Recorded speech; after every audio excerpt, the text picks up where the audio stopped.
Walang kahirap-hirap kumita ng pera. Ako na yata ang babae na pinagpala sa lahat ng mga kababaihan. Kapag sinuswerte ka nga naman, oo. Ang sarap matulog na maraming pera at gigising na may pera, tapos ang ganda-ganda ko pa. Ikaw na talaga, Cathy. Bongga ka, girl! Hindi mo alam kung gaano kahirap maghanap buhay.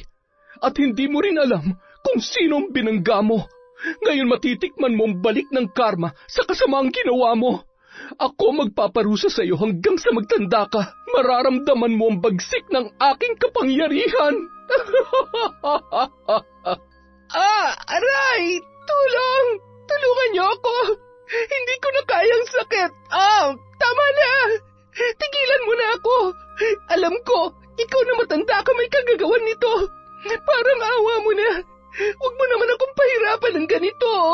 Patawarin mo na ako. Tiisin mo lamang ang hapdi, Cathy. Kailangan mamatay ang mga insekto para hindi na mas lumala pa ang sugat mo. Kinakain ng mga yan ang iyong balat at sinisip-sip ang iyong dugo.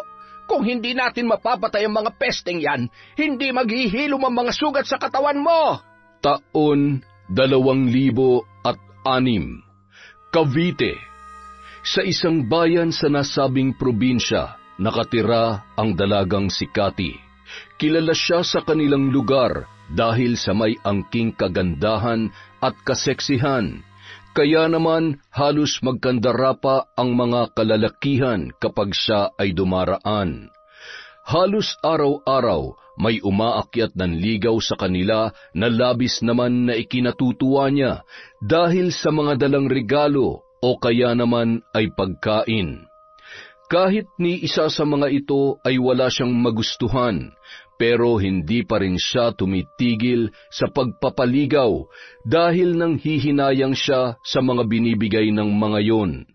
Ang iba ay sumuko na dahil halos maubos na ang kanilang pera, makabili lamang ng regalo para sa dalaga. Alam mo, Cathy, kung hindi mo ako gusto, mas mabuti pang sabihin mo na agad sa akin. Pabalik-balik na ako dito pero wala naman nangyayari. Nagsasayang lang ako ng oras sa iyo eh. Pinapaasa mo lang ako sa wala. Butas ng bulsa ko sa kung ano-anong pinapabili mo. Hoy, ang kapal naman ng mukha mo. Kung napapagod ka na, edi huwag ka nang bumalik dito. Tsaka yung mga dinadala mo, gusto mo yan dalhin sa akin. Isa pa, tingnan mo nga yung itsura mo. Ew, sa tingin mo ba papatulang kita? Wala bang salamin sa bahay nyo? Sana man lang inisip mo kung bagay ka sa akin, tsaka ka nagpabalik-balik dito. Sige na, umalis ka na. Marami pa akong gagawin. Napakamot ulo na lamang ang lalaki habang palabas ng bahay ng dalaga. Sa paglipas ng mga araw, dahil sa masamang ugali ni Cathy ay unti-unti na ring natauhan ang mga lalaking nanliligaw sa kanya.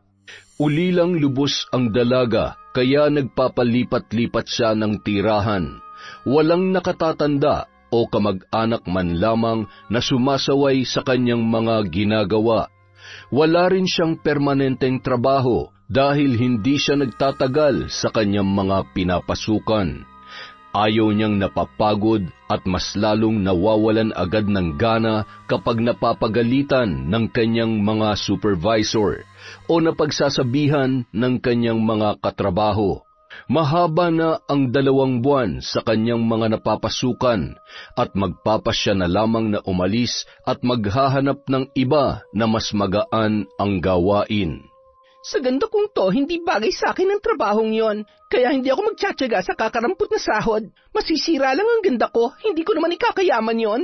Hindi rin naman siya nakakakuha ng mataas at magaan na trabaho dahil hindi siya nakapagtapos sa pag-aaral. Napabarkada at walang alam sa buhay kundi ang magbulakbol at manloko ng mga kalalakihan para lamang may pangtustos siya sa kanyang sarili at sa lahat ng kanyang mga pangangailangan. Isang araw, napilitan na naman siyang lumipat ng lugar at doon magbabaka sakali na mas gumaan ang takbo ng kanyang buhay. Marami kasi siyang pinagtataguan dahil sa kanyang mga utang at mga naloko. Maging may asawa at may edad na ay binibiktima niya sa ngalan ng pera.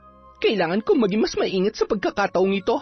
Sana naman makahanap na ako ng lalaking magugustuhan ako, yung kaya kong buhayin at syempre, yung kayang ibigay lahat ng luho ko. Pagod na ako sa ganitong buhay. Gusto ko nang yumaman. Pera! Kailangan ko ng pera para sumaya. Gamit ang kanyang naipon, nakabayad siya ng pangrenta sa bago niyang tinitirhang apartment. Sakto namang natanaw niya ang isang lalaki na naglalakad, papunta sa isang sasakyan. Patakbong nagmadali ang dalaga para makasalubong ang lalaki at para masimulan ang kanyang plano. Nang makalapit na siya sa kinaroroonan ni Jerry, ay nagkunwaring nahihilo ang dalaga. Hinawakan nito ang ulo para mapansin siya ng lalaki. Nakita naman yun ni Jerry, kaya napatigil siya sa paglalakad at nilapitan si Cathy. "Miss, ayos ka lang ba? May masakit ba sa'yo? Miss?" Parang nandidilim ang paningin ko. Tulungan mo ako. Agad namang sinalo ni Jerry ang dalaga bago tuluyang bumagsak ang nanghihinang katawan noon sa kalsada. Nanlaki ang mga mata ng lalaki nang masubsob ang mukha nito sa malusog na dibdib ng dalaga. Agad niya namang inilipat ang kanyang tingin sa malaanghel na mukha ni Cathy. Miss, gising! Ayos ka lang ba? Ay, bakit naman ngayon pa?" Isinakay ng lalaki sa kotse ang dalaga at pinainom ng tubig. Binuksan niya ang aircon ng kanyang sasakyan para mahanginan si Cathy. Inisip niya na dahil baka sa sobrang init kaya yon hinimatay. "Gusto mo bang dalhin kita sa ospital para makasiguro tayo na maayos ang pakiramdam mo? Nahihilo ka pa ba?" Hindi na. Ayos na ako. Pwede bang ihatid mo na lang ako sa tinutuluyan ko? Salamat ha. Salamat sa pagtulong mo sa akin. Napakabait mo naman. Teka, ano nga palang pangalan mo? Ako si Jerry. Ikaw? Cathy na lang. Sigurado ka ba na ayos ka na talaga? Hindi ka na magpapatingin sa doktor? Baka kung ano na yung sakit mo, mas mabuting magpatingin ka para maagapan. Bakit kasi lumalabas ka ng ganitong oras? Napakainit at wala ka pang dalang payong. Huwag kang mag-alala. Okay lang talaga ako. Siguro pagod o baka dahil puyat lang ako. At saka kanina pa kasi ako naglalakad para maghanap ng trabaho eh. Nahihilo pa rin ako pero kaya ko naman na. Sa susunod kasi magdala ka ng payong at tubig. Ayan tuloy, buti ako nakakita sa'yo.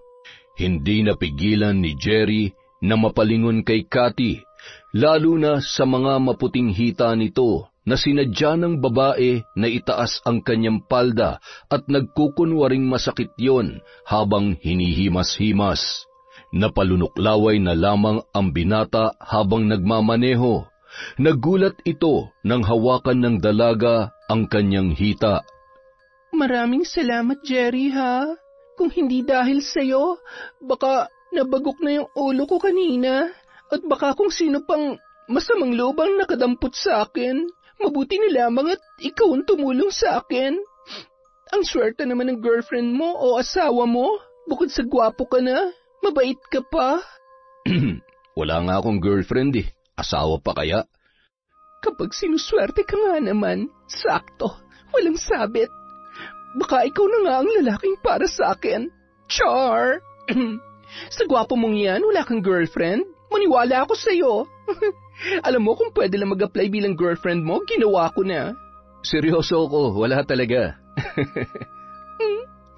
Joke lang yun ha, pero kung siseryosohin mo, pwede rin naman.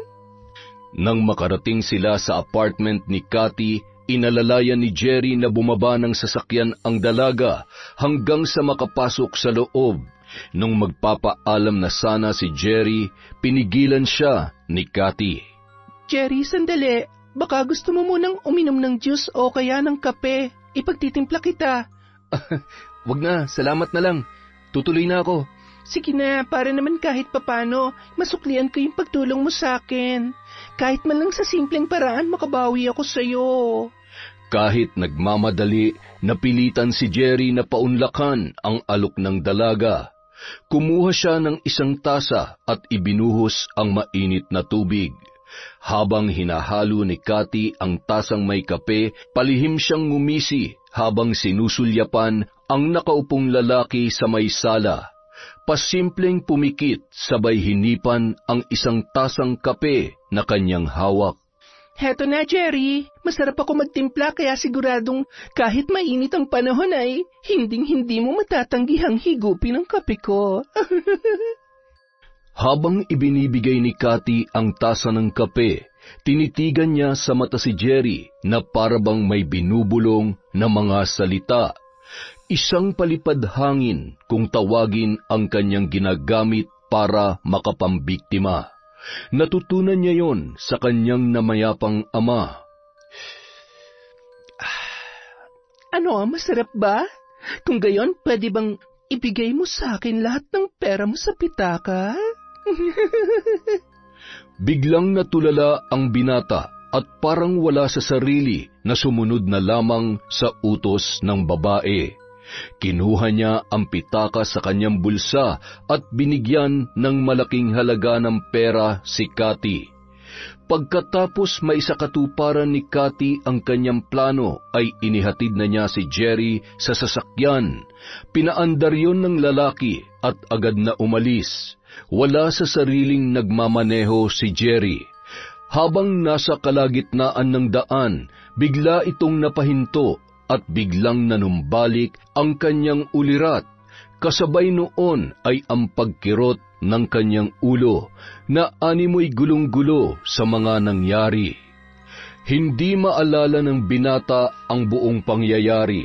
Mas lalong tumindi ang sakit ng kanyang ulo sa kakaisip kung bakit siya napadpad sa lugar na yon. Ang tanging naaalala niya lamang ay may tinulungan siyang babae, ngunit hindi na niya maalala ang mga sumunod na nangyari. Nagulat siya na may biglang kumatok na pulubing bata sa bintana ng kanyang sasakyan para manlimos. Doon niya lamang napansin na nawawala na ang kanyang pera. Kinaumagahan, pumunta si Cathy sa isang mall para mag-shopping. Halos lahat ng magustuhan niya ay binibili niya ng walang pagdadalawang isip. Puro mamahalin ang presyo ng kanyang kinukuha. Hindi pa yun nakontento, nagtungo pa siya sa isang kilalang restaurant. Kahit mag-isa lang siyang kakain, halos pang 3 katao ang kanyang ino-order. Pinag-usapan na siya ng mga waiter dahil sa dami ng pagkain na nakahain sa kanyang mesa. Hay nako, Tay, kung nabubuhay pa sana kayo ngayon, nararanasan niyo rin ang ginhawang nararanasan ko. Kayo kasi maaga niyo akong iniwan. Di hamak na mas magaling akong dumiskarte kaysa sa inyo.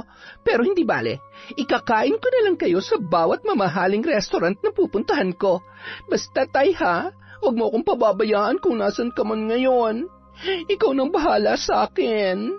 Makalipas ang 1 linggo, wala nang natira sa nakulimbat ni Cathy, kaya naman mainit na naman ang kanyang ulo. Kaya nag-isip na naman siya ng panibagong plano para magkaroon ng pera. Palaging ganoon ang kanyang sitwasyon. Kung kailan ubos na ang kanyang pera, tsaka lamang siya kikilos. Hanggat nakikita niyang may laman pa ang kanyang pitaka, kampante lamang siya at walang pakialam. Kinagabihan, abala ang dalaga sa pagpapaganda ng kanyang sarili. Nilagyan niya ng pulang lipstick ang kanyang mga labi at nagbihis ng napakaigsing palda. Minsan na rin nagkaroon ng kinakasama ang dalaga at nakilala niya yon sa isang bar. Ngunit hindi nagtagal ang kanilang relasyon nang mapansin ng lalaki na pera lamang ang habol nito sa kanya. At hindi niya rin nagustuhan ang ugali ni Cathy. Walang alam sa gawaing bahay, waldas at kapag hindi nasusunod ang gusto ay nagwawala. Pagkatapos mag-ayos ng kanyang sarili, sumakay siya sa isang tricycle papunta sa isang bar. Pagkarating doon, halos lahat ng lalaki ay isa-isa niyang kinilatis. Pinagtitinginan din siya ng mga yon dahil sa kaakit-akit niyang kasuotan, muka at hubog ng katawan. Kinikilala niya kung sino ang mukhang mayaman at kung sino ang may makapal ang pitaka. Tsaka niya gagawin ang susunod niyang hakbang. Ano ba yan? Parang wala namang mukhang tao dito. Ang tsatsaka, ha? Ay, di bali na nga. Pera lang naman ang kailangan ko eh. Lalaking may laman ang pitaka. Teka, ayun. Tama bang nakikita ko? Malapitan nga.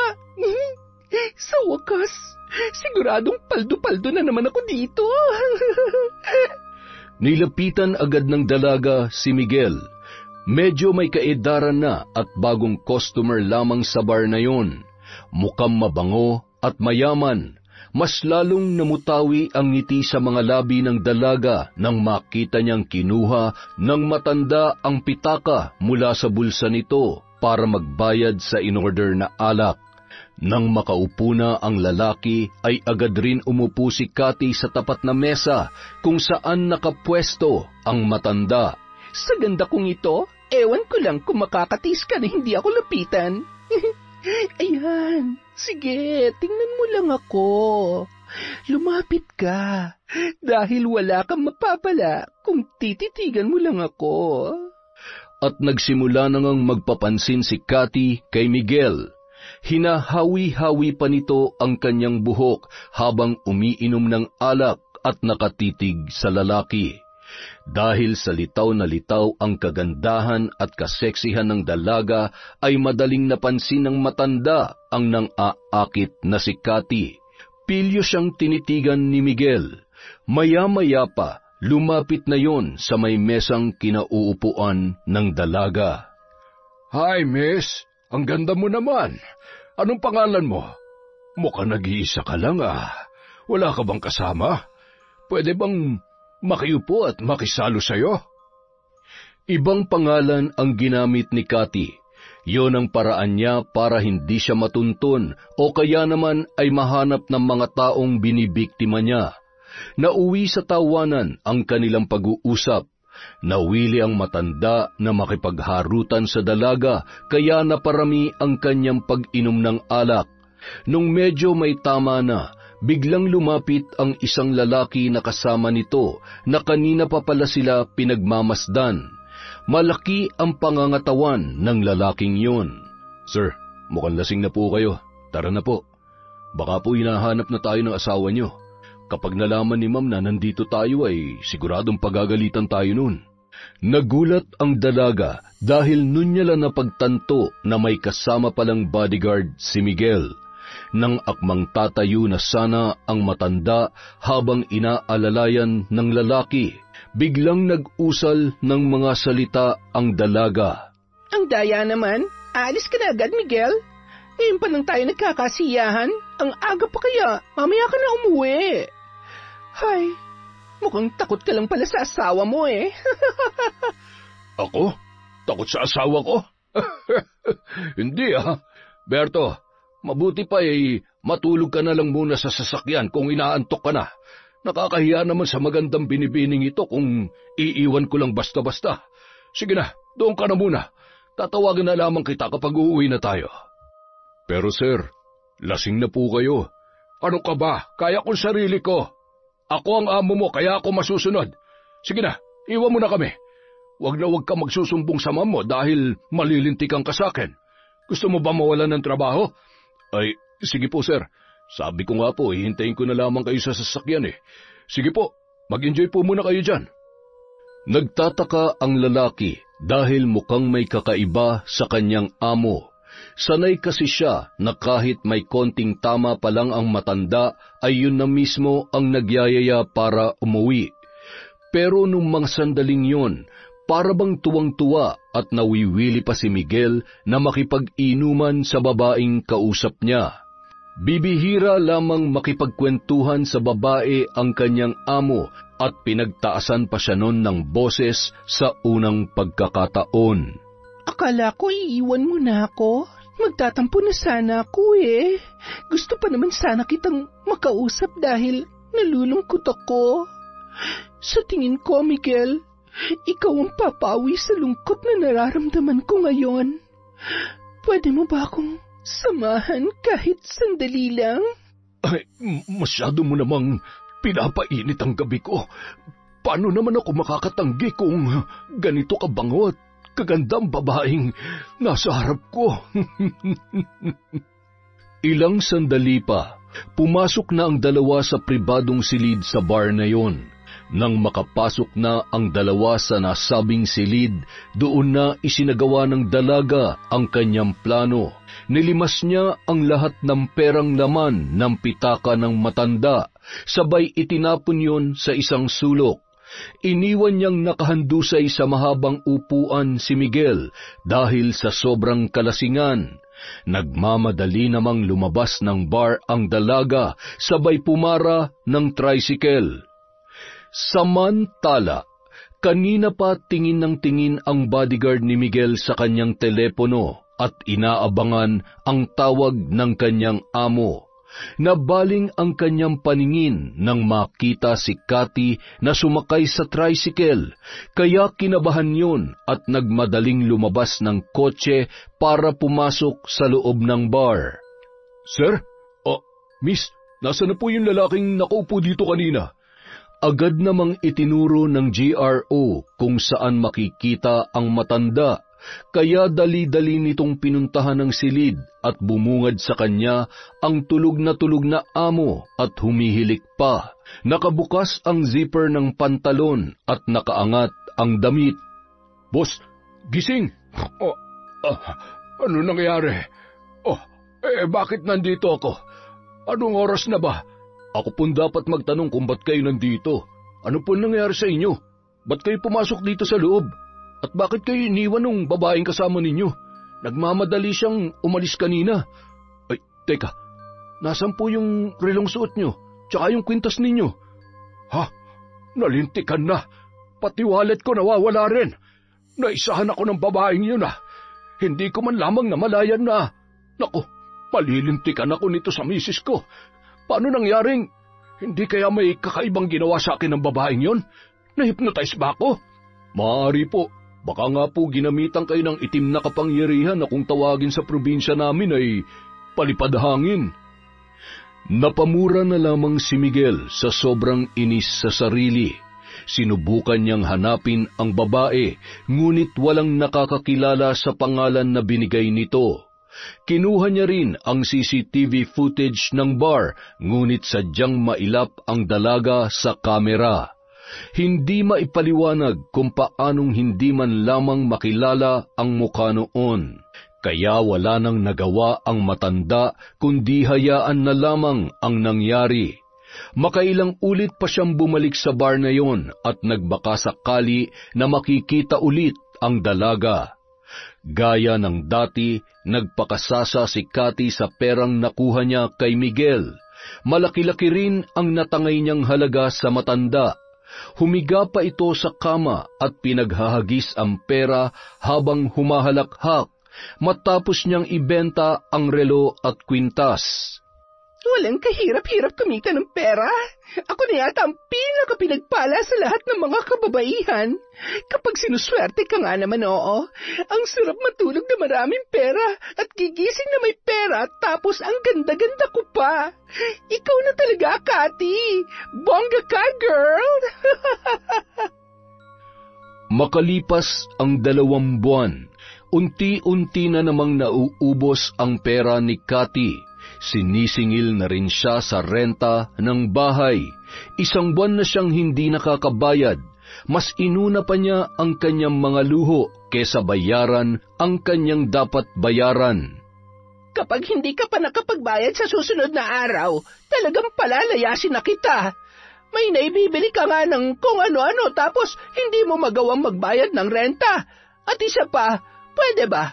Maglinis ka naman ng bahay. Tingnan mo nga yung paligid mo. Ang kalat-kalat at ang dumi-dumi na. Kababae mong tao napakababoy mo. Sarili mo lang yata ang kaya mong ayusin. Babalikan kita ulit. Siguraduhin mong may pambayad ka na. Kung hindi, ako mismo maghahakot ng mga gamit mo papalabas. Oo na, sige na po. Hindi pa nga ako nag-aalmusal. Busog na ako sa sermon nyo. Ay, kainis. Abat, ako pa talaga ngayon na nakakainis. Ikaw na nga itong hindi marunong magbayad. Ikaw pa may ganang mainis. Aling Gina naman. Ang sabi ko po, magsisimula na ako maglinis. Ang sungit. Pinandilatan ng mata ni Cathy ang tumalikod na si Aling Gina. Nawalan na rin ng gana ang dalagang kumain, kaya bumalik na lamang yung muli sa higaan dahil biglang sumama ang kanyang pakiramdam. Lintek, nagkanda leche-leche ng buhay ko. Kapag minamalas ka nga naman, bakit naman kasi ngayon pa sumama ang pakiramdam ko? Kailangan kong gumaling at kailangan ko ng dumiskarte. Wala na akong pambayad. Baka magliyab ng ilong ng matandang dragon na yon. Kinaumagahan, kahit medyo iniinda ni Cathy ang sakit ng kanyang ulo, ay pinuntahan niya ang bahay ni Aling Gina para makiusap kung pwedeng bigyan ulit siya ng isa pang araw na palugit para makapagbayad. Tao po! Aling Gina! Tao po! Oh, Cathy, ikaw pala. May kailangan ka ba sa asawa ko? Ano po kasi... Wala kasi siya dito. Umalis, pumunta sa palengke. Ano bang sadya mo sa kanya at sasabihin ko na lang pagdating niya? Bakit nga ba? Hindi ko naisip to, ha? Tama. Ikaw ang sagot sa problema ko sa asawa mo. Umaayon na naman sa akin ang pagkakataon. Ano po kasi? Makikiusap po sana ako sa kanya. Wala pa po kasi akong pambayad ngayon sa renta ng bahay, Mang Lope. Ay, ganun ba? Hamot sasabihin ko na lamang. Kaso kilala mo naman ang asawa ko. Magagalit lamang yung kapag nadidelay ang bayad ng upa, lalo na kung nakailang balik na siya para maningil. Kaya nga po, makikiusap sana ako Walang-wala po kasi talaga ako ngayon. Sinibayan pa ng sakit ng ulo ko kaya hindi po ako makapagtrabaho. Parang awa niyo na po, tulungan niyo naman po ako na pakiusapan siya Wala po kasi akong mapupuntahan kapag pinalayas niyo ako dito. Napahagulhol ang dalaga at marahan namang hinimas ni Mang Lope ang braso nito para patahanin. Pasimple namang bumulong sa isipan si Cathy dahilan para biglang mawala sa sarili ang matanda na ilang segundo munang natulala sa kanyang harapan bago pumasok sa kwarto at may kung anong hinahanap. Ganyan nga, sumunod ka sa lahat ng sasabihin ko. Ngayon, kunin mo lahat ng perang nasa wallet ng asawa mo. Ibigay mo yun sa akin, Mang Lope. Mabilis na sumunod kay Cathy ang matandang lalaki. Kinuha niya ang susi ng kabinet at binuksan yon. Dinampot ang lahat ng pera at ibinigay sa dalaga. Nanlaki ang mga mata ni Cathy nang makita ang napakaraming pera. Wow! Ang dami nito, Mang Lope! Maraming salamat po! Alis na po ako! Bye! Iniwan ni Cathy si Mang Lope habang wala pa sa kanyang sarili. Maya-maya lamang ay dumating na si Aling Gina at sinalubong pa yon ng dalaga. Aling Gina, sakto po ang pagdating nyo. Heto pambayad ko. Sabi ko naman sa inyo, magbabayad ako kapag may pera na ako mabuti naman kung ganon. Magbabayad ka naman pala pinatatagal mo pa. Pinapainit mo pa ang ulo ko. Kayo naman po kasi, hindi kayo makapaghintay. Ay, sige. Sa susunod, agahan mo magbayad para hindi tayo nagkakaproblema. Pasensya na po ulit kayo. Huwag na kayo magsusungit, ha? Sige kayo, mabuburi, napakaganda niyong kilay. Nako, salamat naman. Pangatlo ka na yata sa mga nakapansin ng kilay ko ngayong araw. papasok na ako sa bahay at mainit dito sa labas. Baka mabura pa. Che, naniwala naman. Ang pangit kaya parang ewan. Pero ang mahalaga, may pera na naman ako. Samantala, nang makapasok si Aling Gina sa bahay ay agad niyang iniabot kay Mang Lope ang pinamili at pinadala yon sa kusina. Dumiretso siya sa kwarto para magpalit ng damit na basang-basa ng pawis. Paglabas niya ay wala pa ring imik ang asawa nito, kaya nilapitan at tinapik yon sa balikat. Oh, Lope, bakit kanya ang itsura mo? Hindi ba't sabi ko ay dalhin mo na ang mga yan sa kusina? Ano pang hinihintay mo? Pasko? Bagong taon? Hoy, kinakausap kita! Ay, kabayo, bakit ka naman ang gugulat? Kanina pa ako nagsasalita dito, hindi mo naman ako naririnig. Ano nangyari sa'yo, ha? Parang inaantok ako at ano nga bang ginawa ko kanina? Bakit parang wala akong maalala? Ay, naguguluhan ako. Parang,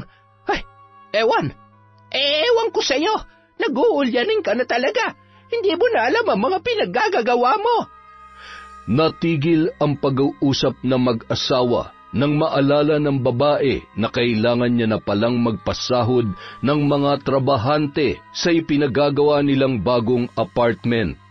Pagpasok niya sa kwarto ay nabulahaw ang buong kabahayan sa lakas ng kanyang sigaw. Lope! Gina? Ano nangyari? Nasaan ang pera ko dito? Kinuha mo ba? Dito ko itinatago yung mga inipong ko. Ano? Hindi ko alam yung sinasabi mong pera. Hindi ko naman pinapakailaman yung mga gamit mo, ha? Kung ganon, sino ang kumuha?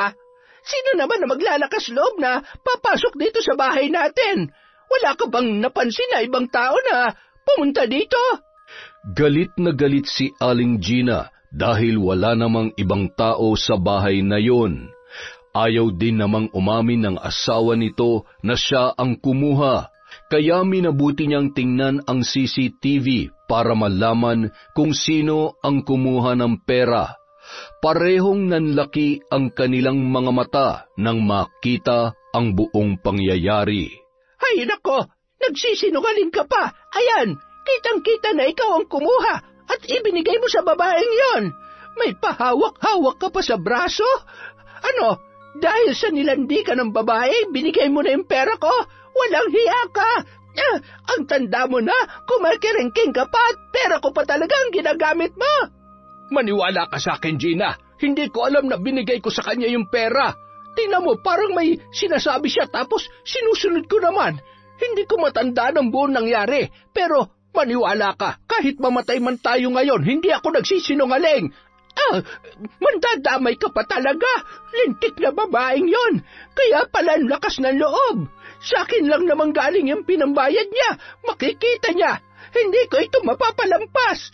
Inuubos na talagang pasensya ko, ha? Siguradong may itinatago ang babaeng yon. May kakaiba siyang ginagawa para makapagnakaw ng pera. Humanda siya sa akin. Sinugod ni Aling Gina si Cathy para komprontahin sa nangyari. Agad namang itinanggi ng dalaga ang ibinibintang nito sa kanya. Dahan-dahan po kayo sa sinasabi niyo, Aling Gina. Wala po akong alam dyan. Ibalik mo ang pera ko. Walang hiya kang babae ka. Ipapakulong kita. Huling-huli ka na eh. Nagsisinungaling ka pa talaga. Hindi mo makukuha ang pera mo at lalong hindi ko hayaang makulong ako dahil sa'yo. Ang bag ko, kailangan kong tumakas. Hoy, saan ka pupunta? Magnanakaw! Ang kulit mo, ha? Sabi ng bitiwan mo ako. Gamit ang natitirang pera na galing sa matandang babae, naghanap ulit siya ng mauupahan na may kalayuan sa lugar na kanyang pinanggalingan. Makalipas ang 2 linggo, halos wala nang makain si Cathy dahil wala na siyang pera. Pabalik-balik naman ang kanyang iniindang sakit ng ulo. Diyos ko naman, alisin niyo na po ang sakit ng ulo ko para makapagtrabaho na ako. Pinaparusahan niyo ba ako dahil sa mga ginawa ko? Buisit na Gina na yon. Yung mga gamit na naiwan ko. Ay, ang bobo ko talaga. Bakit ba naman kasi hindi na lang ako nagbenta ng mga gamit ko? Ay, nakakainis talaga. Isang araw, nakaramdam ang dalaga ng kaginhawahan sa kanyang katawan. Kaya wala nang inaksayang oras si Cathy at agad na nag-isip ng susunod na plano. Barya na lamang ang natitira sa kanyang pera. Palakad-lakad ang dalaga kung saan naghahanap siya ng panibagong bibiktimahin. Ano ba? Makisama naman kayo. Mukhang wala yata ako mapapala dito Wala yata akong madidilihensyahan ngayon. Magtitiis na naman ako sa lugaw na walang sahog at... Ay, buisit talaga. Ang init-init pa naman. Ay... Ilang sandali pa, nakita niya si Mang Felix na saktong magwi-withdraw sa ATM machine. Walang ibang tao sa lugar na yun. Hinintay niyang matapos ang lalaki. Nang saktong naglalakad na para maghanap ng sasakyan, naghanda na rin ang dalaga para gawin ang kanyang plano. Kagaya ng ginawa niya kay Jerry, yun din ang naisip niyang diskarte para manakaw ang pera ng bago niyang target. Pero ngayon ay nagpanggap naman siya bilang isang pulubi sa paningin noon. Aray! Tulong! Tulungan niyo po ako! Oh, iha! Ano nangyayari sa'yo? Mukhang namumutla ka at nanghihina Nahihilo po ako. Ilang araw na po kasi akong hindi kumakain. Tulungan niyo po ako. Maawa na po kayo sa akin. Gutom na po ako. Nagkunwaring matutumba si Cathy at napahawak kay Mang Felix. Mabuti na lamang agad na nasalo ng lalaki at hindi natumba sa simento ang babae. Ang hindi niya alam, mabilis na dinukot ng dalaga ang kanyang pitaka. Nang makuha niya na yun ay pabulong na nagsalita si Cathy. Hindi naman makagalaw ang lalaki sa kanyang kinatatayuan. Natulala ito habang pinagmamasdan ang papalayong dalaga na bahagyang nakangiti sa kanya. Bumalik lamang ang kanyang ulirat nang businahan siya ng isang tricycle driver. Abat, hindi ka ba tumitingin? Sasagasaan mo ba ako? Abay, akala ko pumaparaho kayo Sasakay po ba kayo o hindi? Oy, sige, ihatid mo ako sa ospital. Kailangan ko makabalik agad at inaantay ako ng asawa ko't anak. Ilang sandali pa. Ipapasok ko ba sa loob o dito ka na lamang bababa? Huwag na, dito na lamang ako. Maglalakad na lang ako papasok. Ay, siya, sige, mabuti naman. Natitiya ko, mahirapan akong makalabas kapag pinilit ko pang ipasok tong tricycle. Sandali lamang at... Teka, nawawala ang pitaka ko Nagtulungan pa si Mang Felix at ang tricycle driver para mahanap ang pitaka sa loob ng tricycle, ngunit wala silang makita. Naawa na ang driver sa lalaki dahil bakas sa mukha nito ang pagkadismaya at nabanggit rin nito na pambayad sana ang perang yon sa pagpapagamot ng kanyang anak na may sakit.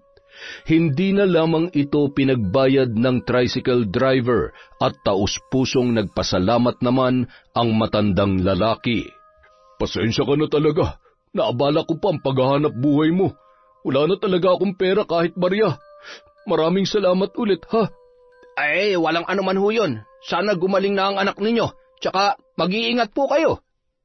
Parang wala sa sarili si Mang Felix na naglalakad papunta sa silid kung saan naroon ang kanyang anak at asawa na si Aling Mona na nagbabantay sa kanilang anak. Hanggang nung mga oras na yon, hindi niya pa lubos maisip kung ano ang nangyari. Pagkarating ay nakangiting sinalubong ni Aling Mona ang kanyang asawa. Mahal, magkano ang nasahod mo? Kasya na ba para sa bibilhin nating gamot ni Chinchin? Oy, mahal, kinakausap kita. Hindi mo ba ako naririnig? Ano nangyari sa'yo? Bakit parang hindi maipintay yung mukha mo? May nangyari ba? Oo, mahal. Kasya na sana. Kaya lang ano? Kinakabahan naman ako sa'yo. Akin na yung pera at bibili na ako ng gamot ni Chinchin. Kanina pa dapat siya nakainom. Nakailang balik na rin dito yung nurse. Tinatanong kung nakabili na ba tayo. May kailangan pa raw tayong bilhin na i-inject sa kanya. Kailangan maagapan ang pagkalat ng impeksyon sa katawan niya. Kung hindi, mas lalo siyang manghihina. Ano kasi, mahal? Nawala yung pitaka ko kanina. Nanakawan yata ako. Ha? Ano? Paanong nanakawan ka? Hindi mo ba napansin? Bakit? Saan ka ba pumunta? Ikinuwento ni Mang Felix kay Aling Mona ang kanyang natatandaan. Ang pinagdududahan niya ay yung babae na lumapit sa kanya para humingi ng tulong. Wala naman kasing ibang tao na nakasalubong si Mang Felix nung mga sandaling yun.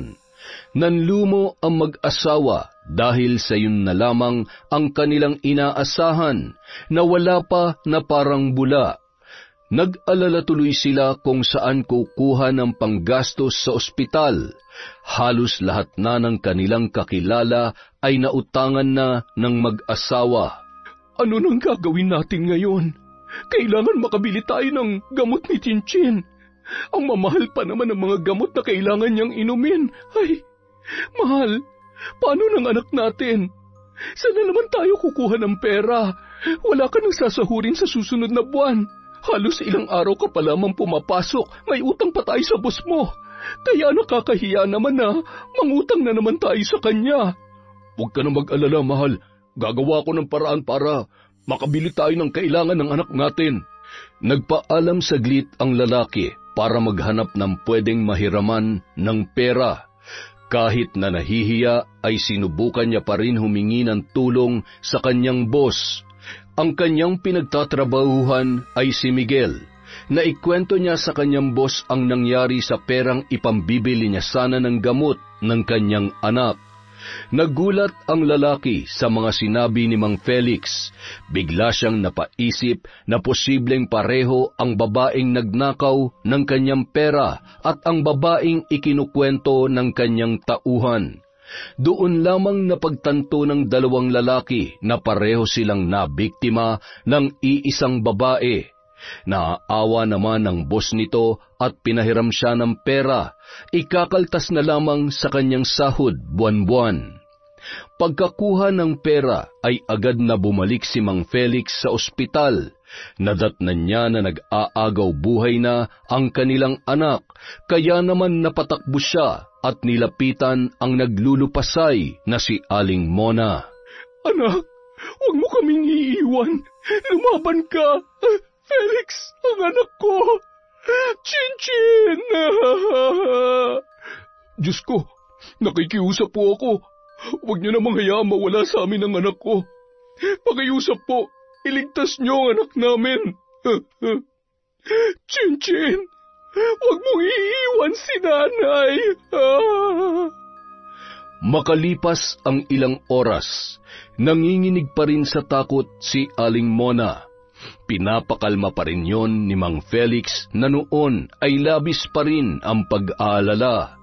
Mabuti na lamang ay naisalba yon ng mga doktor.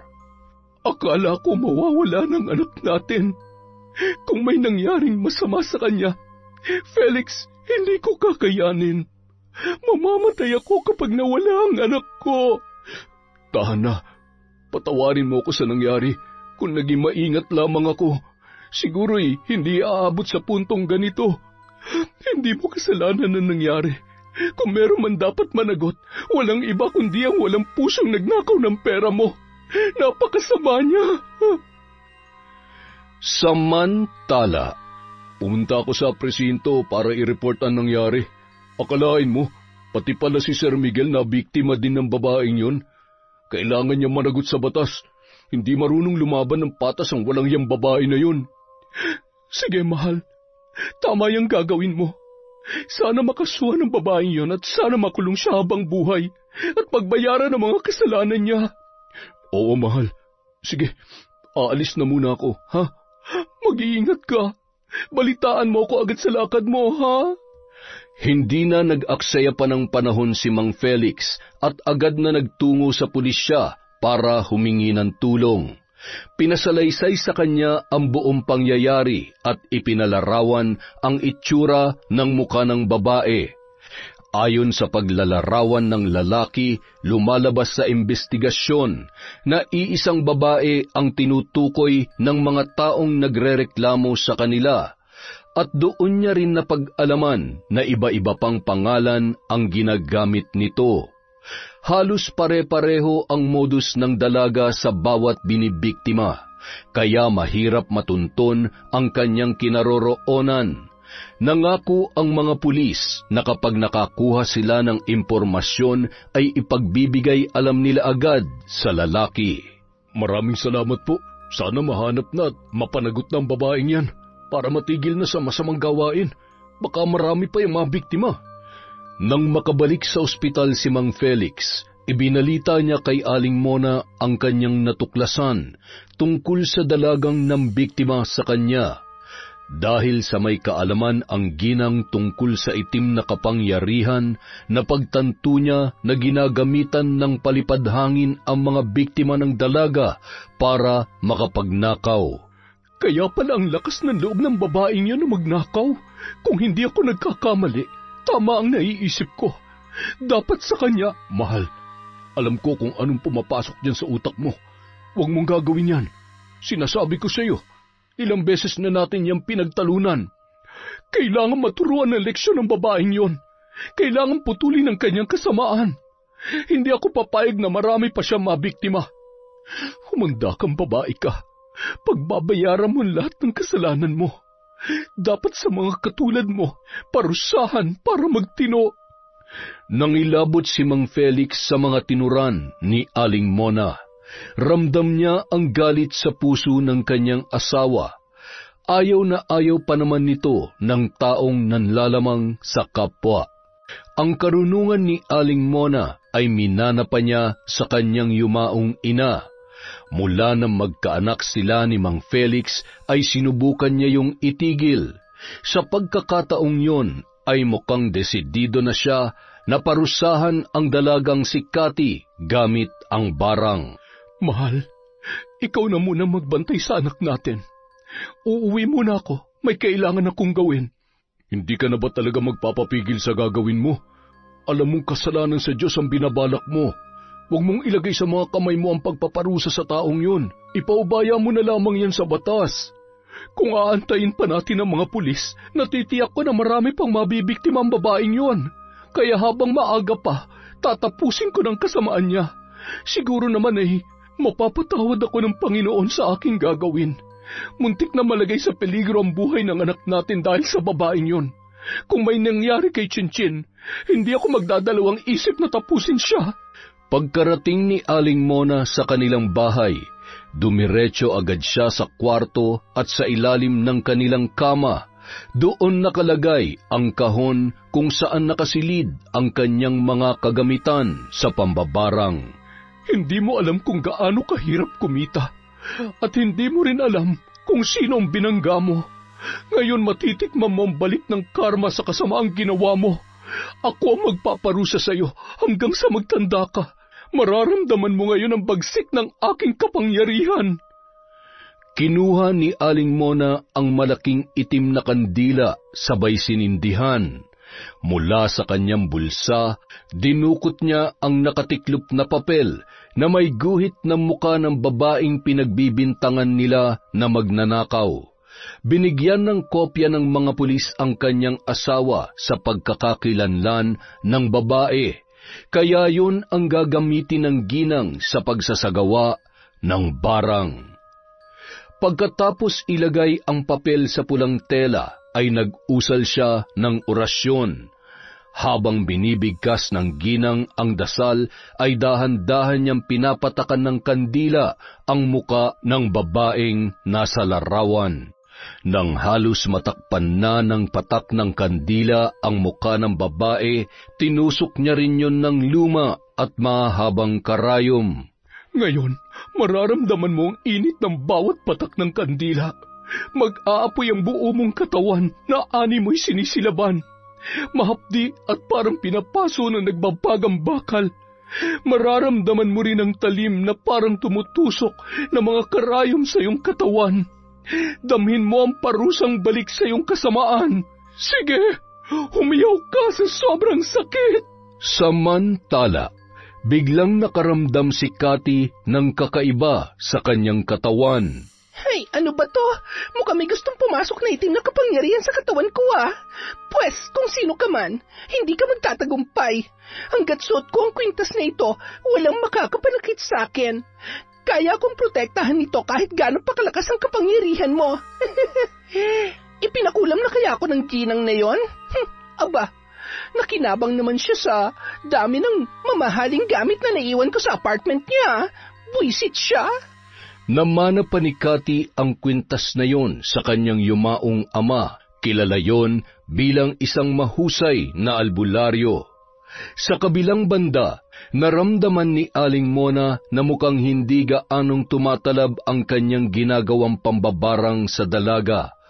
Ganun pa man, hindi siya tumigil sa paggawa ng ritual. Pinagpapawisan ng ginang habang patuloy sa pagbigkas ng mga kahindik-hindik na salita. Maya-maya pa, biglang lumakas ang hangin at isang tinig ang narinig ng ginang. Sino kang nangangahas na barangin ako? Anong kasalanan ko sa'yo? Para malaman mo, hindi ako tatablan ng kapangyarihan mo. Magsasayang ka lang ng lakas. Kaya kung ako sa'yo, tigilan mo na yung ginagawa mo. Ako lang naman ang asawa ng lalaking ninakawan mo. Alam mo bang buhay ng isang tao nakasalalay sa perang ninakaw mo? Hindi ka marunong lumaban ng patas, kaya dapat sa iyo putulin niya mga kamay mo at dukutin niya mga mata mo para matigil ng kasamaan na bumabalot yan sa katawan mo. Nagpatuloy ang palitan ng mga salita ng dalawang babae. Dire-diretso lang din si Aling Mona sa pagsasagawa ng orasyon. Hindi naman nagpatalo si Cathy at pilit na nilalabanan ang kapangyarihan ng ginang. Hanggang sa lalong lumalakas ang kapangyarihan ni Aling Mona at mas lalong lumakas ang hangin hanggang sa naputol na at nahulog ang suot na kwintas ng dalaga.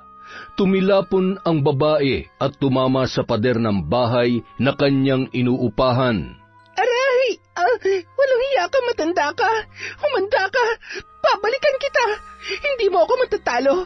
Kung inaakala mo matatakot ako sa'yo, pues nagkakamali ka! Bigla namang nawala ang malakas na hangin at hindi na rin narinig ni Aling Mona ang tinig ni Cathy. Matagumpay na naisagawa ng ginang ang kanyang ritual laban sa dalaga. Samantala, halos hindi makatayo si Cathy sa sobrang lakas ng pagkakatalsik niya. Gumagapang na siya sa sahig sa kahahanap ng kwintas, ngunit nagkapira-piraso na yon. Hindi pwede! Kailangan kong kwintas na to! Hindi! Kinagabihan, nagising si Cathy ng alanganing oras nang makaramdam ang dalaga ng sobrang init. Para siyang nililitsyon na baboy sa nagbabagang uling. Dali-dali siyang bumangon at nagtungo sa kusina para uminom ng tubig. Halos maubos niya ang laman ng pitsil. Ibinuhos niya na rin sa kanyang muka ang natitira pang tubig. Pakiramdam niya ay matutuklap na ang kanyang balat dahil sa sobrang init. Aray! Tulong! Tulungan niyo ako! Hindi ko na kaya ang sakit! Tama na! Tigilan mo na ako! Alam ko, ikaw na matanda ka, may gawa nito sa akin. Parang awa mo na. Huwag mo naman akong pahirapan ng ganito. Patawarin mo na ako. Kahit anong sigaw ni Cathy para humingi ng tulong ay walang nakakarinig sa kanya. Kaya walang nagawa ang babae kundi tiisin na lamang ang sakit.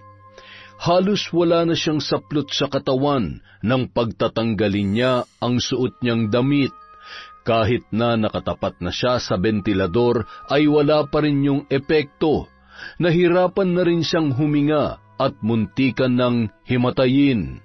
Tulong! Parang awa niyo na! Tulungan niyo ako! Maya-maya pa, Bigla na lamang nawala ang init na kanyang nararamdaman. Natuwa ang dalaga at napahalakhak. Inakala niya na tumigil na ang pambabarang sa pagpapahirap sa kanya. Ngunit ilang sandali pa, nang mahihiga na sana ang babae, malakas na sigaw ang kanyang pinakawalan. Nang maramdaman niya na parang may tumutusok sa kanyang likod. Aray! Ano na naman to? Lintik na matandang yun ah! Hindi mo ba talaga ako titigilan? Ano ba? Tama na! Hirap na ako! Tigilan mo na ako!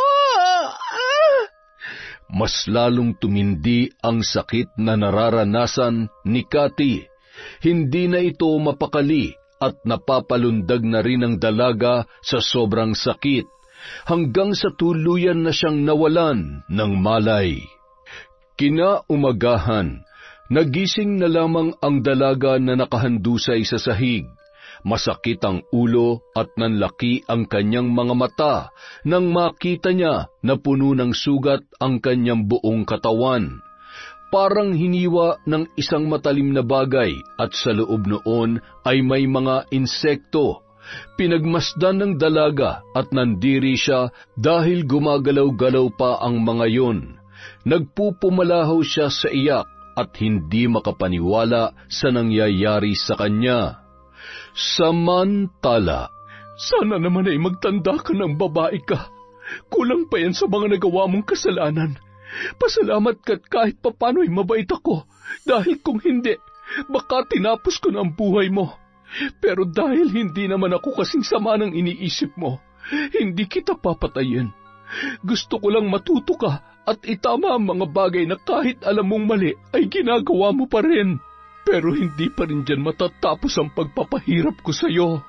Makalipas ang 2 araw, hindi pa rin tumigil si Aling Mona sa pagpapahirap kay Cathy. Kaya humingi na ng tulong ang dalaga sa kakilala nitong albularyo. Kinailangan niyang bumalik sa lugar kung saan siya lumaki, dahil doon nakatira ang kilalang albularyo ng kanyang ama. Sakay ng nirentahang sasakyan ang dalaga, bumiyahe siya ng mahigit 4 na oras para marating ang lugar na yon. Dumiretso na siya sa bahay ng manggagamot dahil baka kung makita pa siya ng mga tao doon ay pagtulungan pa siyang saktan. Kahit may takot siyang bumalik sa kanila ay napilitan pa rin siya dahil sa kagustuhan niyang gumaling. Cathy, anong ginagawa mo dito? Mang Danny, tulungan niyo po ako at sana po huwag niyo ipaalam sa mga tao na nandito ako. Kayo na lang po ang alam kong makakatulong sa akin. Parang awa niyo na po. Hirap na po ako. Alam mo na hindi ako sang-ayon sa mga ginagawa mo. Pinagsabihan na kita, pero hindi ka nakinig sa akin. Ginamit mo sa maling paraan ang iyong kapangyarihan. Kagaya ka rin ng tatay mo. Simula na mamatay ang ama mo, ang buong akala ko ay tatalikuran mo na rin ang itim na karunungan. Kung wala lang akong utang na loob sa iyong ama, hindi kita patutuloy sa pamamahay ko. Sa inyo na po mismo nanggaling. May utang na loob kayo sa pamilya ko. Kung hindi dahil kay tatay, baka wala na kayo sa mundong ito. Kaya bilang kapalit, tulungan niyo po ako. Tanggalin niyo ang sumpa na nakakabit sa katawan ko. Sige, tutulungan kita. Pero mangako ka sa akin na magbabago ka na. Ito na siguro ang naging karma mo. Mangako ka, Cathy, dahil kung hindi, kahit magmakaawa ka pa, hindi kita tutulungan. Ayaw ko na sa pagkakataong ito ay patuloy kita na hahayaan sa iyong mga kalokohan. Kung noon ay wala akong nagawa para itama ka, ngayon hindi na ako papayag. Nangako ako sa Panginoon na sa oras na magkita tayong muli, gagawin ko ang lahat para maituwid ka. Ngayon, tutuparin ko ang pangako ko sa kanya at sa tatay mo, habang may pagkakataon ka pa. Opo, basta tulungan niyo lang po ako na gumaling. Pangako po magbabago na ako. Ang sakit. Pakiusap, gamutin niyo na po ako. Aray! Sa tingin ko, isa sa mga naging biktima mo may gawa nito. Pasalamat ka't hindi kanya balak patayin. Dahil kung ganon ang kanyang kagustuhan, malamang sa mga oras nito ay pinagpipiestahan ka na ng mga uod at bangaw. Nag-usal ng panalangin si Mang Dani habang nakapatong ang kamay sa ulo ni Cathy. Pinatakan ng matanda ng likido ang mga sugat sa kanyang katawan. Napasigaw siya sa sobrang hapdi at nangisay ang mga uod na nasa loob ng kanyang mga sugat. Aray! Ano po yung pinahid niyo? Ang hapdi! Parang sinisilabad ang pakiramdam ko. Aray! Tiisin mo lang. Kailangan mamatay ang mga insekto para hindi na mas lumala pa ang mga sugat mo. Kinakain ng mga yan ang iyong balat at sinisip-sip ang iyong dugo. Kung hindi natin mapapatay ang mga pesteng yan, hindi maghihilom ang mga sugat sa katawan mo. Tagaktak ang pawis ni Cathy habang kagat-kagat ng kanyang mga ngipin ang isang tela. Hindi na kinaya ng dalaga ang sakit dahilan para siya ay mahimatay. Pinahiga siya ni Mang Dani sa mahabang upuan na yari sa kawayan. Nilagyan ng matanda ng dahon ang mga sugat nito. Isa-isa niya ring sinunog ang mga insekto na lumabas sa mga sugat ng dalaga. Makalipas ang ilang oras, binalikan na ng malay si Cathy. Hinang-hina ang babae at humingi agad ng tubig kay Mang Dani. Oh, ito, inumin mo. Kumusta ang pakiramdam mo? May nararamdaman ka pa bang sakit? Medyo nanghihina po ang katawan ko. Nang tanggalin ni Mang Dani ang dahon na nakatapal sa mga sugat ni Cathy, namangha ang dalaga nang makita niya na naghilom na ang mga yon. Ngunit bakas pa rin ang mga peklat sa kanyang balat. Magaling na ang mga sugat mo. Ngunit hindi pa rin ako nakakasiguro kung tuluyan ang ititigil ng mambabarang ang ginagawa niya. Hanggat hindi niya nararamdaman ang pagbabago mo, patuloy ka pa rin niyang parurusahan. Kaya habang may pagkakataon pa, tutulungan kitang humingi ng tawad sa kanya at maging sa iba mo pang nagawa ng kasalanan. Ayoko po, Mang Dani. Ayoko po makulong. Pangako magbabago na po ako. Pinagsisisihan ko na po ang mga nagawa ko. Simula ngayon, hihingi na ako ng tawad sa Panginoon. Magpapakalayo-layo na po ako at magsisimula ng panibagong buhay. Pero paano mga taong naperwisyo mo? Kailangan mo pa rin managot sa batas. Hindi ka pababayaan ng Diyos, iha. Magtiwala ka lamang sa Kanya. Gawin mo ang nararapat mong gawin. Kung gusto mo magkaroon ng kapayapaan, gawin mo kung ano ang tama. Paano kung ang tama ay siya naman magpapahirap sa akin? Ayaw ko pong makulong. Mang Dani, hindi ko po alam kung makakaya ko. Natatakot po talaga ako. Paano kung hindi na ako makalabas ng buhay sa kulungan? Napayakap na lamang si Cathy kay Mang Dani dala ng takot. Ngunit wala na siyang nagawa kundi sundin ang payo ng matanda dahil alam niya na yun ang tama. Samantala, naramdaman ni Aling Mona na may tumulong na isang albularyo kay Cathy. Hindi naman nakakaramdam ng galit ang ginang dahil inaasahan niya na ang gagawin nito. Kaya muli siya nag-usal ng orasyon para muling gumana ang sumpa na kinabit niya sa dalaga. Paglalaruan niya ito hanggang sa siya na mismo ang sumuko sa mga pulis para pagbayaran ang kanyang mga kasalanan. Mang Dani, tulong! Tulungan niyo po ako! Akala ko po ba napagaling niyo na ako? Bakit bumabalik ang sakit, aray? Tama na, ayoko na po! Pansamantalang lunas lamang yon, iha. Hanggat hindi tumitigil ang mambabarang sa paggawa ng ritual, hindi tuluyang mawawala ang sumpa sa katawan mo. Isa lang ang nais na makamit ng taong yon, hustisya, Cathy. Alam mo kung anong ibig kong sabihin. Kailangan mo rin humingi ng kapatawaran sa kanya. Paano po ako hihingi ng tawad?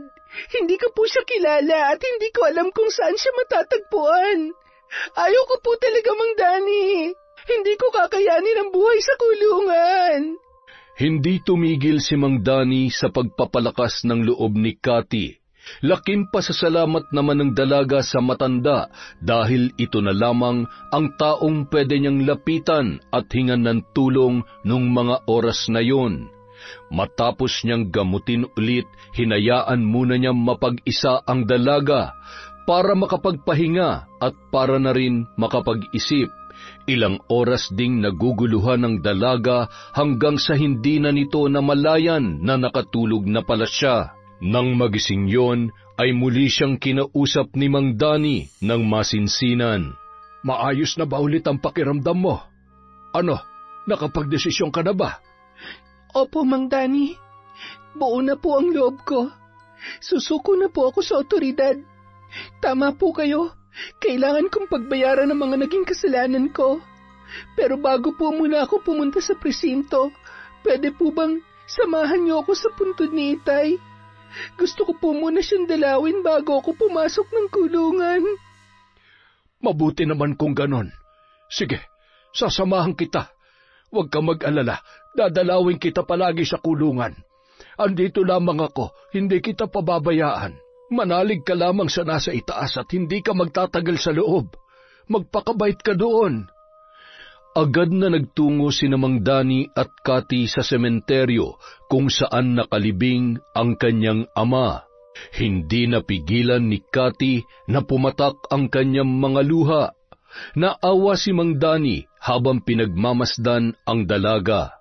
Malungkot man siya na makukulong ito, ngunit alam niya na yon ang makakabuti para sa lahat. Kinahapunan, naghahanda na si Cathy para sumuko sa mga pulis. Sasamahan naman siya ni Mang Dani. Maluha-luha pa ang dalaga habang binabaybay nila ang daan patungo sa presinto. Alam mo, kung saan man naroroon ang tatay mo ngayon, alam kong masaya siya sa gagawin mo. Alam kong labis ang kanyang pagsisisi dahil sa kanya'y nasira ang buhay mo. Kaya matutuwa siya dahil gusto mo nang ayusin ang sarili mo na kailanman ay hindi niya nagawa para sa kanyang sarili.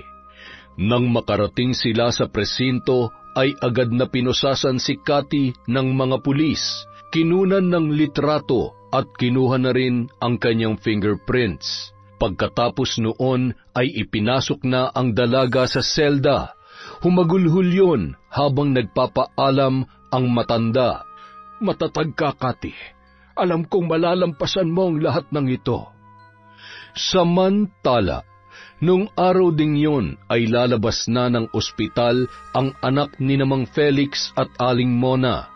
Mas lalo silang natuwa nang makarating sa kanila ang balitang pagsuko ni Cathy sa mga alagad ng batas. Hindi maipaliwanag ang sayang nararamdaman ng ginang nung mga oras na yon. Salamat naman at nagtanda ng babaeng yon. Patawarin niyo po ako, Diyos ko, kung nakagawa po ako ng kasalanan. Yun lamang talagang naisip kong paraan para parusahan at maturuan ng leksyon ang katulad niya. Natulungan ko siyang itama ang mga pagkakamali niya. Patawad po kung nagpasakop ako sa kadiliman. Lumipas ang ilang araw, linggo, buwan at taon. Naging mabait ang dalaga sa loob ng kulungan. Maraming naantig sa kwento ng kanyang buhay, kung papaano niya piniling magbago at takasan ang mundong kinagisnan niya simula pa lamang nung siya ay bata pa. Natuto rin ang dalaga sa mga gawain katulad ng mga gawaing bahay. Kapag linggo naman ay sumasali siya sa mga grupo ng mga kababaihan na nagninilay-nilay at isa na rin siya sa nagpapakalat ng salita ng Diyos. Isang araw, dumalaw si Mang Dani sa presinto at kinumusta ang kalagayan ng dalaga. Masaya ko na makitang malaki na ang pagbabago mo. Halos lahat ng mga salita na lumalabas dyan sa bibig mo ay patungkol na sa Diyos. Ipagpatuloy mo lamang yan. Salamat po sa inyo, Mang Dani. Dahil sa tulong nyo, namulat ko sa tama ang mali. Ngayon nararamdaman ko ng mabuhay ng masaya at payapa. Oo, Iha. Talagang mararamdaman mo ang tunay na saya dahil may maganda akong balita sa iyo. Malapit ka na makalaya. Dininig na ng Diyos ang mga panalangin mo. Talaga po? Maraming salamat, Panginoon ko. Talagang napakabuti ninyo. Nasasabik na po ako makita ang tunay na ganda ng mundo. Walang paglagyan ng saya na nararamdaman ko ngayon. Masayang ibinalita ni Cathy sa kanyang mga kasamahan ang nalalapit niyang paglaya. Natuwa naman ang lahat sa kanyang sinabi. Samantala, hindi mapanatag si Aling Mona hanggat hindi siya humihingi ng tawad sa dalaga. Dala-dala niya pa rin ang bigat sa kanyang kalooban nang ginawa niya ang pagpaparusa kay Cathy. Kaya minabuti nitong dalawin at puntahan ang dalaga kung saan man yon nakakulong. Pagdating sa kulungan, nagtatakang lumabas si Cathy dahil wala naman siyang inaasahang bisita. Tanging si Mang Danny lamang ang dumadalaw sa kanya simula nung siya ay makulong. Ikaw pala si Cathy. Opo. Sino po sila? Kilala niyo po ba ako? Ako si Mona, yung asawa nung ninakawan mo sa may bangko. Natatandaan mo ba siya? Ho? Ibig sabihin, kayo rin ang... Oo, ako ang nambarang sa'yo. At nagawa ko yun dahil sa muntik na mapahamak ang anak namin nung araw na yon. Buhay ang nakasalalay sa perang ninakaw mo. Kaya napuno ako ng galit. Kung ganon, ano pong ginagawa niyo dito? Nakikita niyo po, pinagbabayaran ko na mga kasalanan ko. Ano pa po ang gusto niyo? Maawa po kayo. Huwag niyo akong papatayin. Tinuruan lamang kita ng leksyon. Patawarin mo sana ako. Natigilan si Cathy sa sinabing yon ni Aling Mona. Ilang minuto bago siya nakapagsalita. Bakas sa kanyang muka ang pagkabigla at hindi siya makapaniwala na pinuntahan pa siya ng ginang. Ho? Bakit po kayo humihingi ng tawad sa akin? Ako po nakagawa ng kasalanan, kaya ako po dapat humingi ng kapatawaran sa naidulot kong problema. Muntik na mapahamak ang anak ninyo dahil sa akin, kaya patawarin niyo po ako. Sana po'y mapatawad niyo ako. Oo, Iha. Matagal ka na naming pinatawad. Ang ginawa mong pagsuko ay nangangahulugan lamang na bukal sa loob mo ang pagsisisi. Ngayon mapapanatag na ang kalooban ko sapagkat pareho na natin nakamit ang kapatawaran sa ating mga puso. Hindi mapigilan ni Cathy na mapayakap kay Aling Mona. Parang nabunutan ng tinik ang kanilang mga dibdib nung mga sandaling yun. Nang makauwi na si Aling Mona ay agad niyang kinuha ang kahon na naglalaman ng kanyang kagamitan sa pambabarang. Isa-isa niyang sinunog ang mga yon katulong ang kanyang asawa at anak. Mahigpit na yakap ang itinugon ng kanyang asawa bilang pagpapakita ng tuwa at kasiyahan para sa ginang. Masaya sila na tuluyan ng tinalikuran ni Aling Mona ang itim na kapangyarihan. Kailanman ay hindi ko na yan muling gagamitin. Ngayon, abo na kayo at tuluyan na kayong tatangayin ng hangin. Masaya kami ng anak mo para sa iyo, mahal. Ito ang araw na pinakahihintay ko. Ngayon kasama na ng mga abo na yan. Tinangay na rin ang hangin ang pangambang nararamdaman ko kapag ginagamit mo yan. Makalipas ang 2 buwan, dumating na ang araw na pinakahihintay ni Cathy. Ito na ang araw ng kanyang paglaya. Masayang sinundo ni Mang Danny ang dalaga at dumiretso yon sa kanyang bahay. Wala na kasing ibang pamilya si Cathy na pwede niyang puntahan. Abot langit ang pasasalamat niya dahil muli siya mabubuhay ng malaya at payapa ang kalooban. Salamat po, Panginoon, dahil sa kabila ng aking mga nagawang kasalanan, hindi niyo pa rin ako pinabayaan. Utang ko po sa inyo ang panibago kong buhay. Samantala, nabalitaan ng pamilya ni Aling Mona ang araw ng paglaya ni Cathy. Natuwa sila para sa dalaga. Nang maikwento ni Cathy kung ano ang buhay na nakagisnan niya at kung anong paghihirap ang naranasan niya, ay nangibabaw ang awa na naramdaman ni Aling Mona para sa kanya. Makalipas lamang ang 1 linggo, simula nang makalabas si Cathy sa kulungan, nagpasya siyang muli nang bumalik sa Cavite para doon maghanap ng trabaho. at doon niya rin gustong simulan ang kanyang pagbabago.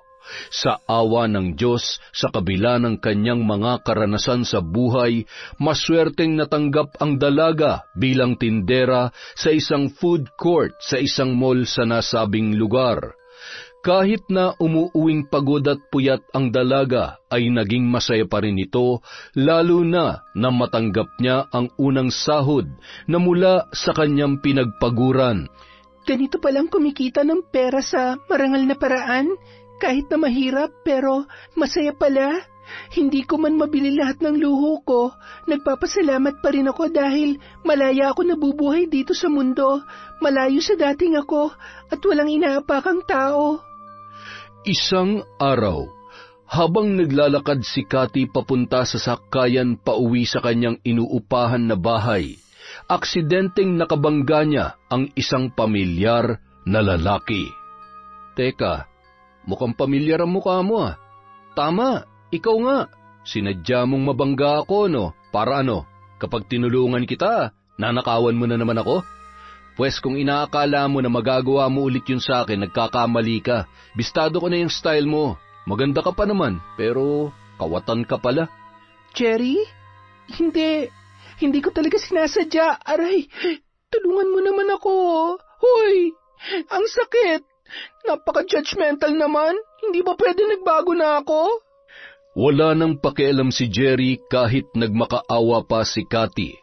Sa halip na tulungan itong tumayo, ay iniwan niya na lamang ang dalaga at walang lingon-lingon na sumakay sa kanyang sasakyan.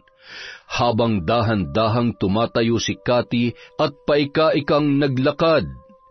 Samantala, habang umaandar ang sasakyan ni Jerry ay nakita nito sa salamin ang kalagayan ng dalaga. Napaisip ang lalaki na baka nga hindi nagsisinungaling si Cathy nung mga oras na yon. Totoo kayang nasaktan talaga siya?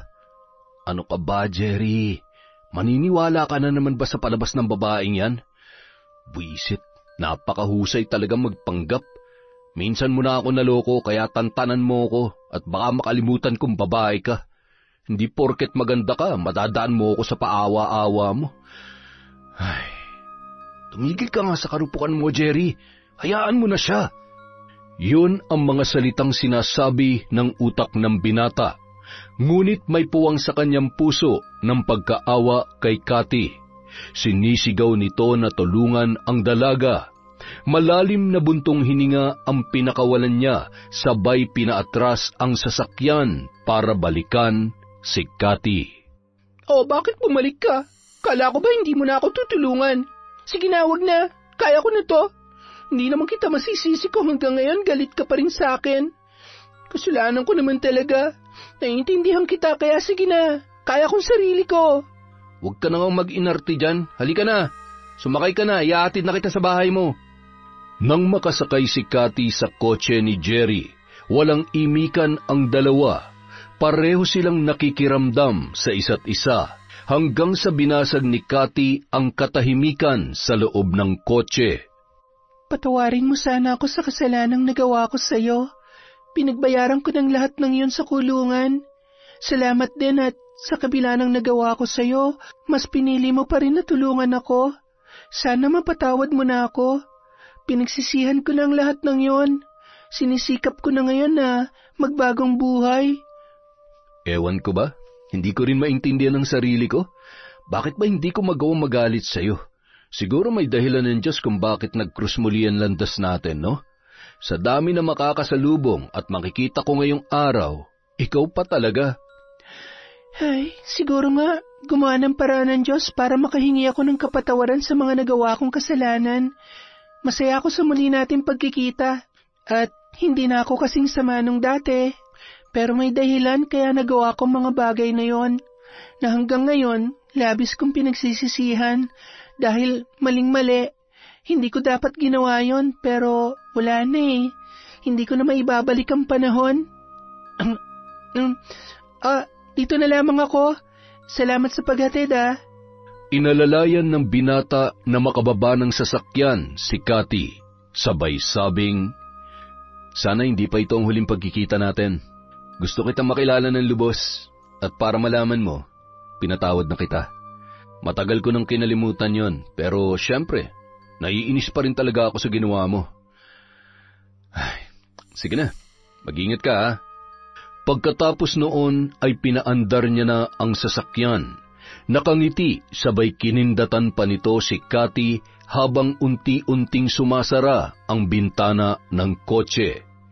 Isang araw, muling nag-cruise ang kanilang landas.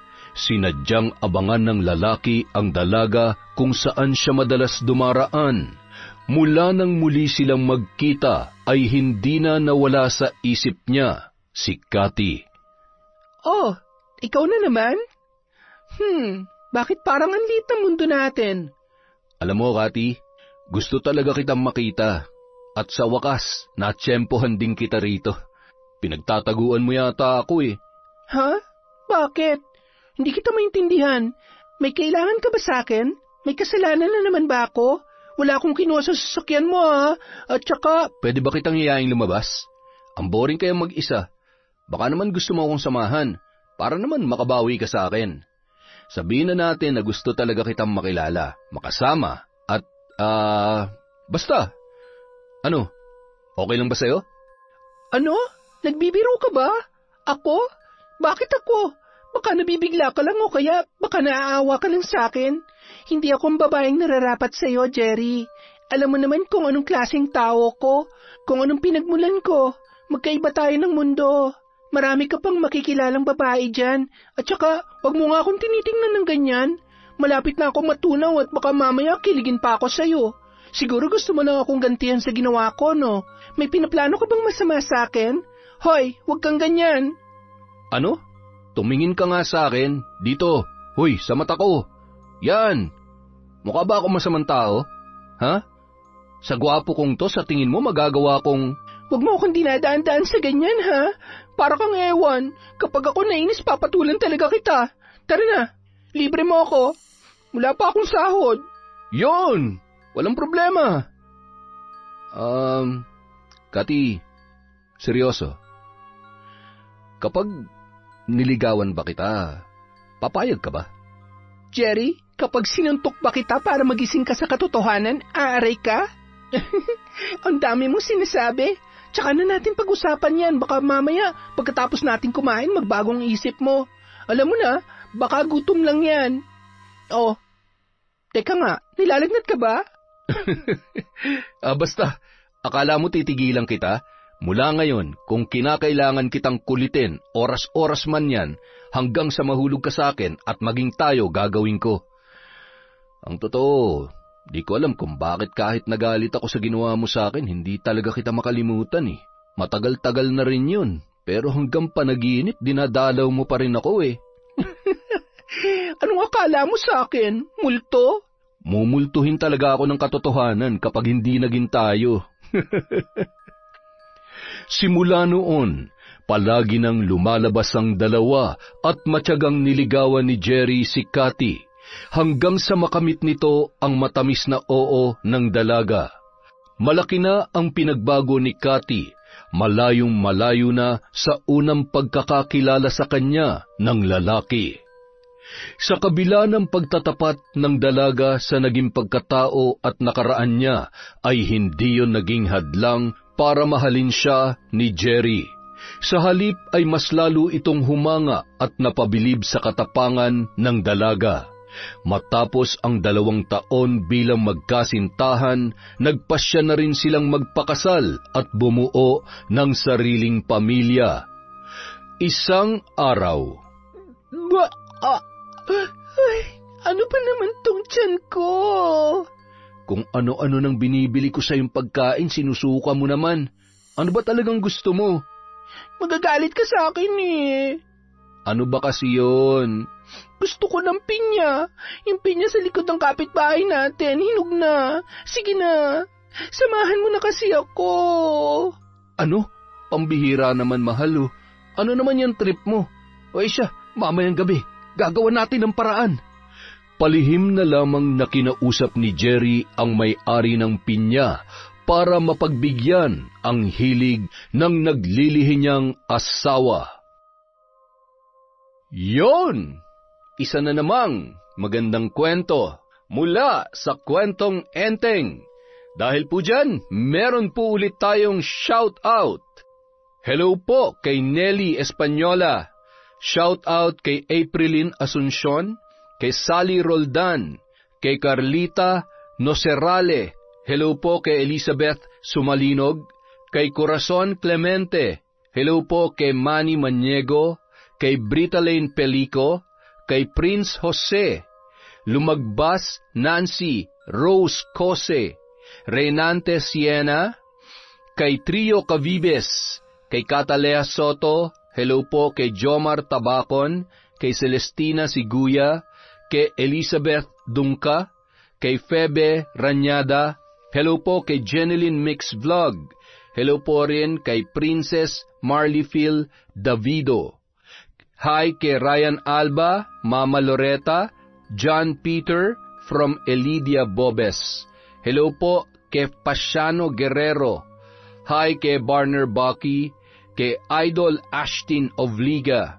Shout out kay Marjorie Dequilia, kay Ivan Jose Pabriag from Joanna Rosette Marasigan. Hello po kay Renante Alejo.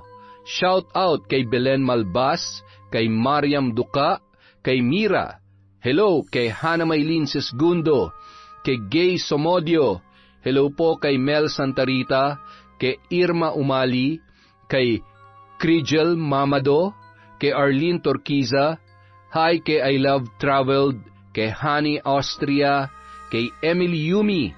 Hello kay Alma Naong, kay Charlene Gumansing, Michelle de la Cruz, Torillos and Guiwan family from Joel Guiwan, kay Jing Villaran, kay Langga Jonah. Hello po kay Jose Arcaliana, kay Alfreda Alano. Shout out kay Jenny Laurelin at LJ from Lawrence, Balubayan. Hello kay Dapanderan Brewmaster, kay Frances Remuel Velches, kay Inday Besel TV, ang Lady Guard ng Pampanga, yon Astig, at sa Jet Guard Agency. Hello po kay Earhart The Great Vlog, kay Dimples Yumi, kay Larcy Siriban. Hello kay Teresa Mabelin Francisco. Hello kay Milina Aswiani, kay Mariam Bautista. Hi sa Kakalja family from Connie Kakalja. Hello po kay Maricel Nogot from Yuki Machimoto. Hi sa mga taga Polomolok, South Cotabato from Biba Dima. Hello po kay Merly Kidian, kay Ramil Fariolin, kay Queen Haley, kay Mercedita Balana Reyes. Hello po kay Kimpoy Feliciano, kay Roberto Crimen, kay Analie Vallega, kay MGS 14, sa Yamasaki family, kay Leng, kay Kensuke, kay Kagari, at Kentaro from Ami Yong. Hello po kay Adoracion Espiritu. Hi kay Cola Lona, kay Robely Solivio, kay Corazon Federizo, Arlene Monggi Albader. Hi po kay Ryan Large, kay Missy MTD. Hello po kay Hilario Patra Jasmine. Hi po kay May Megs, kay Shaga Lameri, Angelina Ignacio, Julie Zabate, kay Annabel Ibanez. Hello po sa Team Manok ng Angeles, Pampanga, Escarda Family, Jeboy, Rose, Janine, Jimmy, Joven, Leonard, Jerry, Weng, Windy, Jerha, KJ, Mike, Kimsed, Rick, Monding, Iron, AJ, Arnold, Angie, Vicente, Yael, Ethan, at sa buong Team Manok ng Angeles, Pampanga. Hi po kay Tita Serrano, kay Noraline Olitsub, sa RGW Garment from Basta Mage ako. Hi kay Vivian Collado, Kabutahe. Hi po kay Josie Aniban, kay Astillero Rialco from Kim Rialco. Hi kay Jimmy Guevara. Shout out kay Lolita Mariano, kay Dine Sinag, kay Juvie Bustamante. Hello kay Princess Kayla Martinez, kay JR Pineda, kay Isay Diaz, Mary Jane Alitin, Doris Estander, Pearl Torres, Evelyn Reyes, Ivan Pabriag from Joanna Rosette, Marasigan. Hi kay Kay Sian from Kuya Koy. Hi po kay account P1Z. Hello kay Mea Espiritu, kay Angelina Edelmira from Elizabeth Dungka. Hello po kay Janet Cisneros, kay Alfredo Siguya, kay Marilu Francisco. Shout out kay Jessica Rojas, kay Raquel Hasegawa, kay Lizelle Goleta. Hello po sa Galedo family from Rai. Bonbon Tailoring from Cheryl Rebecca. Hello po kay Leona Taytay, kay Giza Nicole, kay Elizabeth Pamintuan, kay Jay Mortiza, Betty Velasco, Edna Lintupas, Cesan de la Cruz. Hello po kay Noemi Garcia Pabunan, kay Margie Banosong, sa Roylos Chicharon from Adela Garcenila, at syempre kay Corazon Kakalda. Maraming salamat po. Mag-iingat po kayo kung nasan man po kayo, sa mga masisipag nating OFW at syempre sa mga nandito rin po sa Pilipinas. Maraming salamat po sa inyo sa walang sawang pagsuporta sa Kwentong Enteng.